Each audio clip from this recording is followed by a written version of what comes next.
How did California become so unaffordable?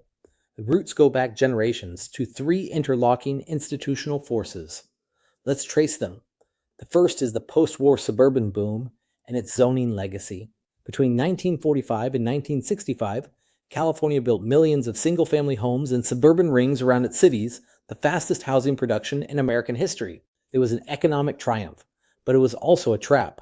The zoning codes written to govern that sprawl, minimum lot sizes, parking requirements, and outright bans on multifamily construction, hardened into permanent legal constraints that later prevented the densification a growing population needed.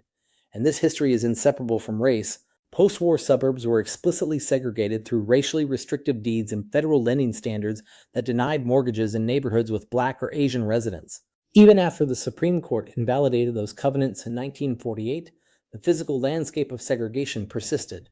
A 2024 study found that 82% of California's residential land in incorporated areas is still zoned exclusively for single-family housing, a direct legacy of mid-century racial exclusion.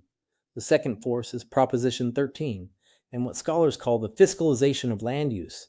By capping property taxes, Proposition 13 changed the fiscal math of local development decisions. New housing brings limited property tax revenue, but generates demand for schools, parks, and services. New commercial development, by contrast, generates sales tax that flows directly to the city.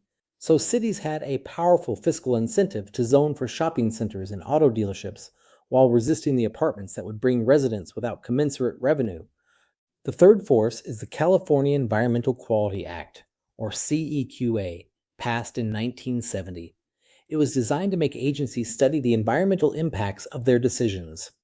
But over 50 years, it expanded into a requirement touching nearly every housing project needing discretionary approval, and crucially, it's enforceable through private lawsuits, so anyone can challenge a project, and the delay alone can kill it.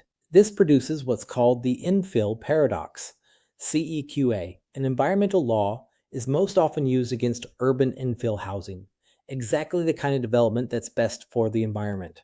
And the groups using it are often not environmentalists, but competitors, neighbors opposing density, and unions seeking leverage. CEQA litigation can add $20,000 to $30,000 per unit and years of delay, even to projects that ultimately win.